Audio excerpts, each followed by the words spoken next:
So if you ever received a denial letter from the VA that states that your condition is not service connected, but we did find some stuff on active duty in your records, or maybe you won your claim but got a big fat 0% on your rating but know that you qualify for more.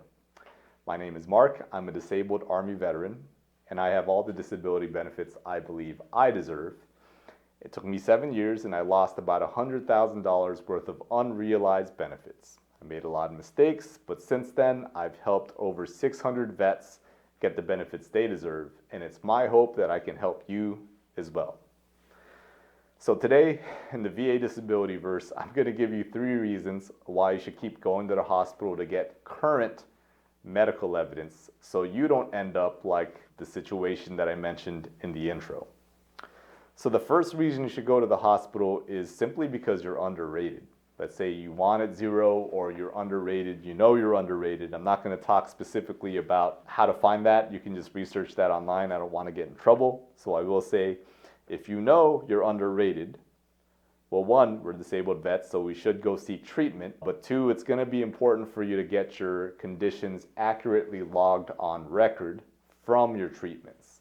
So this gets a little difficult because the VA healthcare department doesn't really speak to the VA benefits department seamlessly.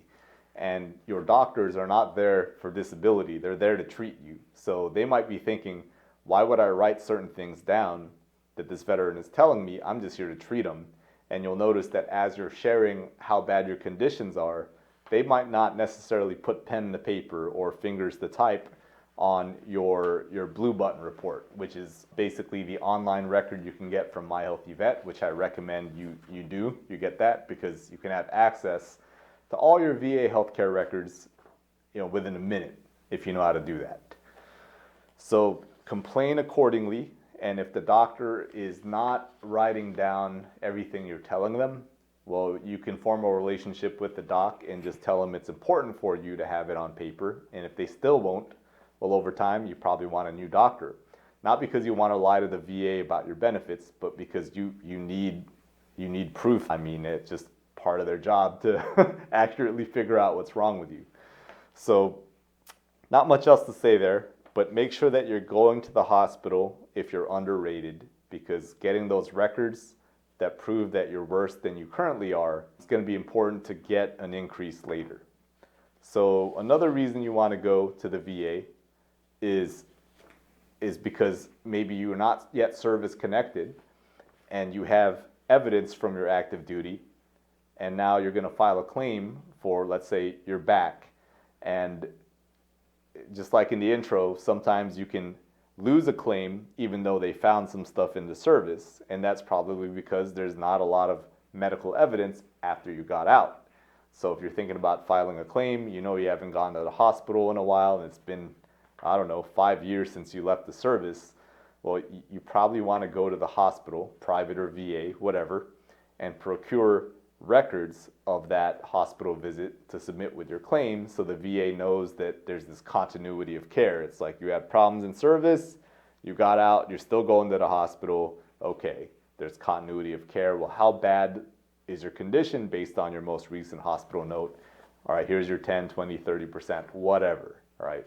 If you don't do that, that's how you end up with a 0. They're like, okay, something happened in service, there's a chance it's still bad today.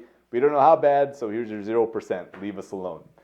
Don't end up in that situation. Just go to the hospital, get the records. So the final reason you should go to the hospital is simply to protect your rating. So you're going there to get treatment, but you're also protecting your rating. And let's say you're at 100% for mental health. It's not a permanent and total rating, and you know it's bad.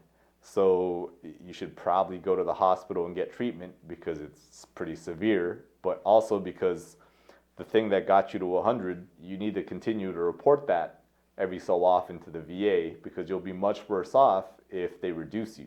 So, I mean, if your life is already hard, don't make it harder.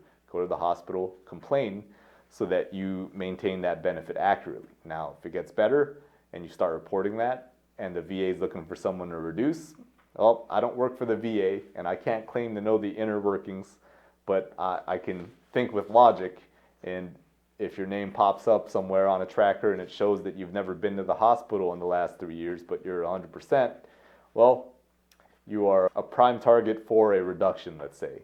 So make that a non-factor and just go to the hospital. I mean, you need to do it anyways. The last thing I'll say here is, even if you're not quite ready to go for your claim yet, but you know in the future that you're going to go for something, you might as well just keep going to the hospital, because it proves that you have a continuity of care, so that there's not this big gap that looks like your condition resolved and it picked up later after a car accident, let's say. So, that's really all there is to it. But those three reasons, getting an increase to your disability rating, making sure that when you win your rating or your service connection, you're not rated 0, and to protect your rating, those three reasons are why you would keep going to the hospital. So if you found this video helpful, please like it, please subscribe to my channel. And with that, this is Mark signing out, wishing you good fortune in the claims to come.